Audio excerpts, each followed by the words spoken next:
Hello, my name is Dirk Ebener. Thank you for joining me on this edition of Trade Show Talk Live here on the YouTube channel for Global CIF. Today, we are talking about one very important aspect, and that is the networking. How do you effectively, successfully network at trade shows when you have not only a domestic audience coming to you, but also a global audience, meaning people from all around the world are coming to your booth because you have done a lot of pre-show marketing, you have done a lot of promotion, you have used possibly even the social media platforms, which we hope you did and watched our video earlier talking about social media. So right now we assume that you have done all the necessary steps that it takes to drive that audience to your booth. Great job, very good first step, and great successful promotion. Excellent done, well done. So now people are flocking to your booth from all over the world. This is really a trade show here in the United States or overseas, and people have decided that it's time to see what your company has to offer as a product or as services that will make their company be more successful because they will work with you. So one of the things that is very critical when we're talking about networking is, of course, that you are spending a lot of time listening to what this buyer or this attendee has to tell you. It's very important that you understand their concern, their interest, what type of product or services are they looking for. That's why they come to see you, right? So what you need to do is you need to have a lot of good people standing in your booth that work for your company. When you start promoting your show, when you start planning your show, and when you have decided to exhibit at a trade show, you immediately need to put everything in action to make sure that you have the very best team in place to get a very high return of investment. But at this point, you have these people in your booth. Everybody is really fired up and they're all ready to go to work and really bring the masses to your booth and really engage with them during the trade show. So a few things that you need to consider at the beginning of planning of your trade show, of course, is you should have a good amount of refreshments there. When people come to your trade show booth, they want to relax to a certain extent. They want to sit down. So you need to make sure you have enough seating areas in your booth. And if you have just a small 10 by 10 or 9 square meter booth, that might be somewhat of a challenge. So try to get a small round table in there with a couple of chairs and actually proactively invite people to come in. Come in, bring them to that table, sit them down, offer them a water, offer them a snack, offer them some opportunity to immediately unwind and sit in your booth and just catch a breath and sort of let everything sink and let everything settle in, because you have really now an opportunity for the next couple of minutes to really make an impression on these individuals from either the United States or overseas to come to your booth. And they really have gone out of their way to make that appointment with you and to sit down. So invite them in, offer them some water, and then start asking some questions. Try to learn about their interests, their products that they're looking for. Learn about their company. People like to learn.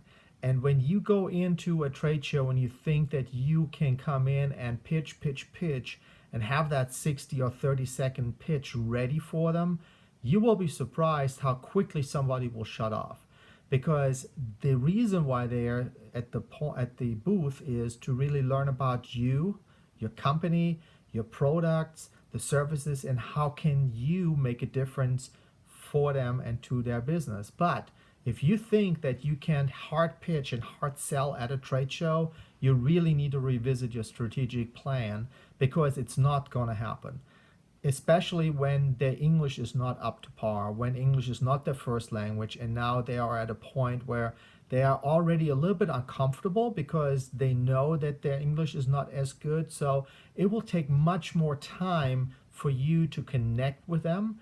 There's always the 3 P's in the business: patience, patience, and patience, because you really need to develop that patience with your buyers. You cannot just simply go in and say, okay, now you visit me, I have a clear instruction for my management to sell you something. That's not going to fly. I can tell you that right now.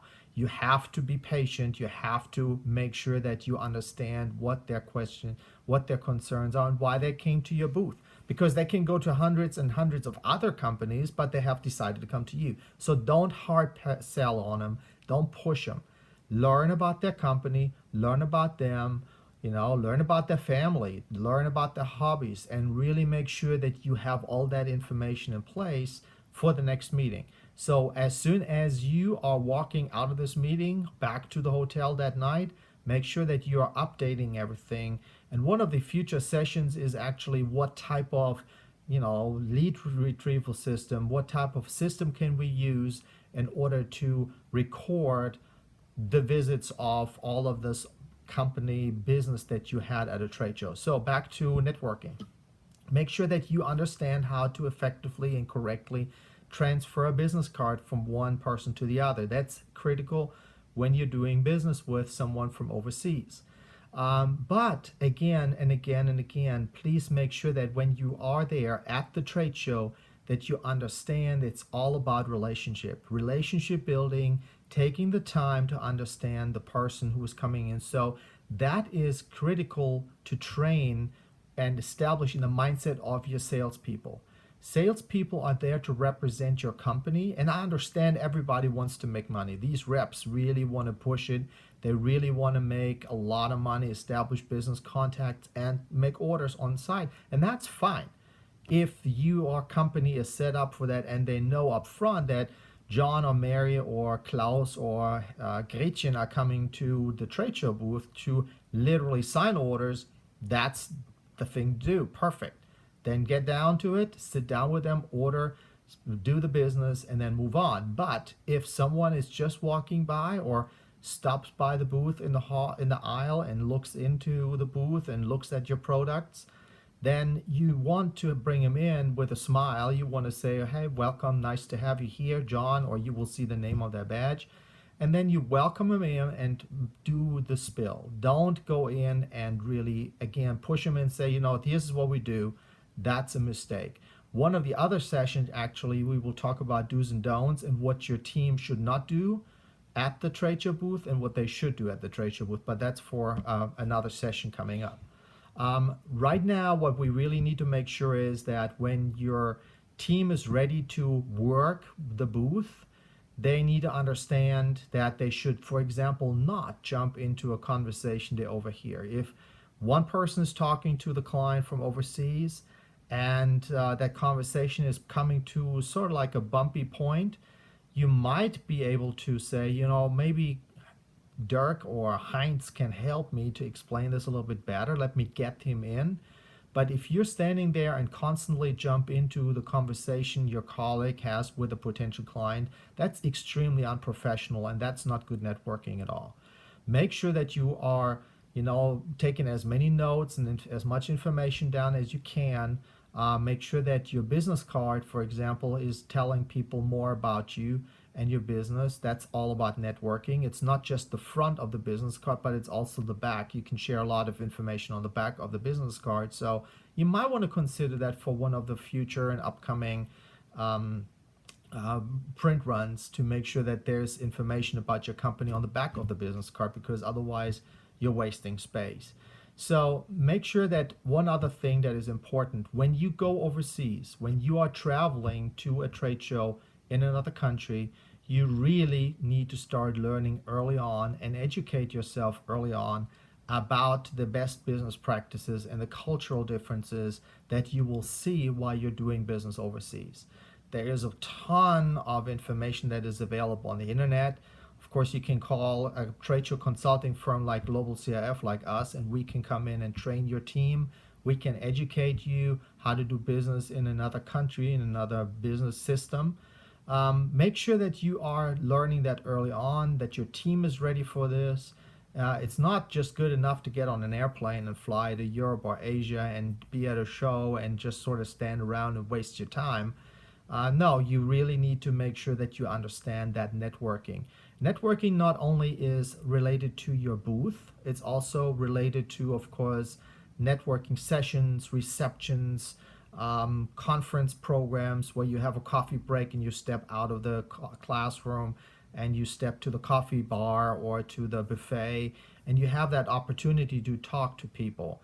Often you will meet each other a couple of times throughout the trade show. So again, don't put the 30 to 60-second pitch out there as hard as you can, because in many of those cases, you will turn that other person simply off. They will shut down after 10 seconds because they don't really want to hear what you have to say in that very moment. So it's a relationship building, and you do that during, before, on the way in the shuttle bus, on your way from the hotel to the trade show facility. You might sit next to someone and who was halfway asleep. Why would you put a sales pitch on that person? No, give them a business card and say, I'm in booth number 44-7, and why don't you stop by at one point in time, or what's your booth number, and I'll stop by this afternoon.